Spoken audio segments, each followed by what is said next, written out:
Paula Pete works here.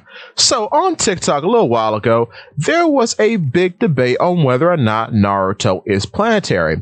What we come to find out based on various people doing their own research and reading the manga and so on and so forth, there are no planetary feats in Naruto, at least when it comes to destructive capability.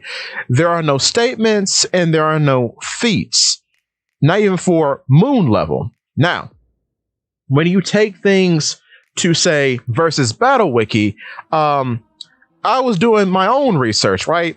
Because I haven't read Naruto in years. So I'm just looking around, and the fun thing about versus Battle Wiki is that they have links to the examples of which the character does a feat that will put them at the level of destructive capacity that they're trying to make the claim for, right?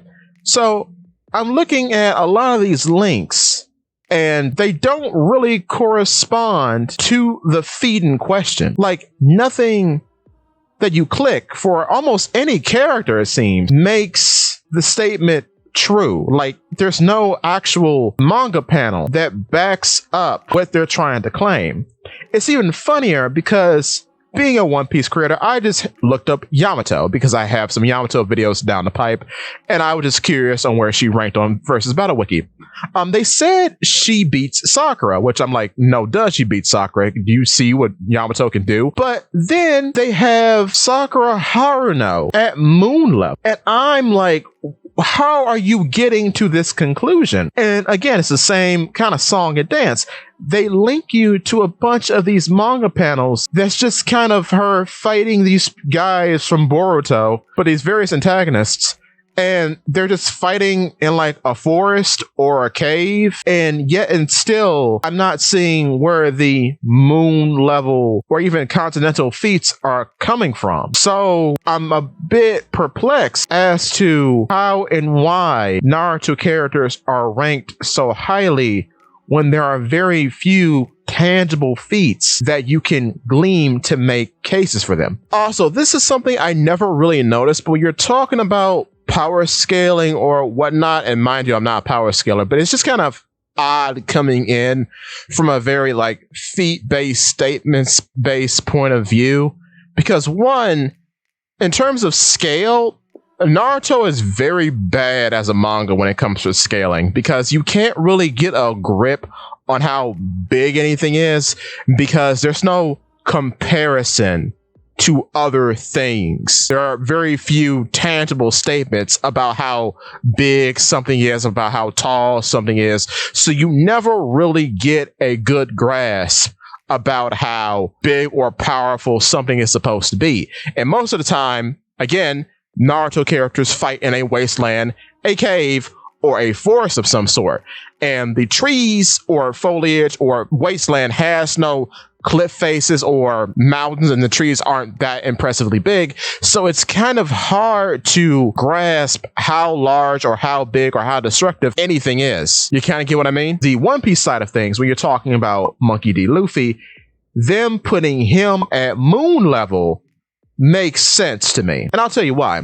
Because when he uses the Barge Rain Gun, his fist is at least half the size of Onigashima. Onigashima is several times larger than his own ship, the Thousand Sunny. The ship itself being 56 meters in height and 39 meters in length, which means it is 183 feet and 9 inches tall and 127 feet and 11 inches in length. So, from some other comparisons, I found out that it's only slightly shorter than the Colossal Titan, as the Colossal Titan from the anime and manga versions of Attack on Titan is 60 meters tall, making it 4 meters taller than the Thousand Sunny. But getting back to comparing the Sunny to Onigashima, even the various decorations around the entrance of Onigashima are several times larger than the Sunny.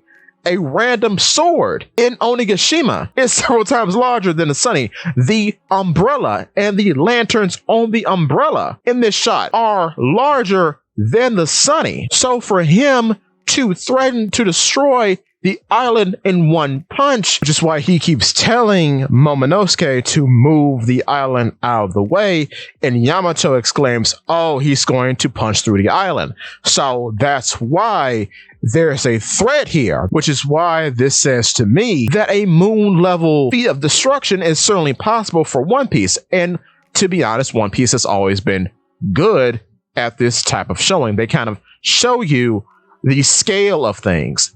Another weird lie that I keep encountering during this Naruto research is that many people online say that Kurama, the nine-tailed fox, is 300 meters tall. This cannot be true because Gamabunta, and I guess this is an accurate statement, that there are no accurate statements that I can find, but on the Naruto wiki, it is said that Gamabunta, the giant frog that Naruto summons, is only 17 meters tall, and yet he can pin Kurama.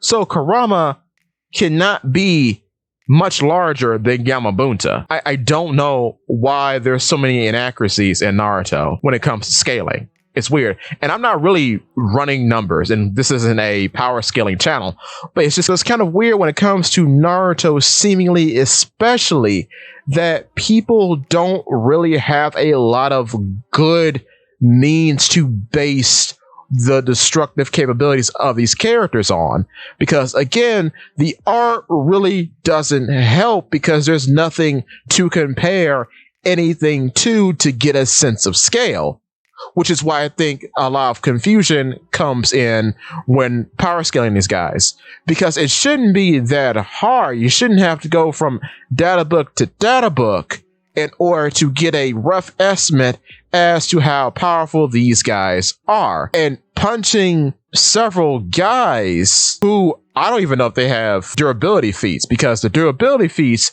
be backed up by how destructive the attacks are.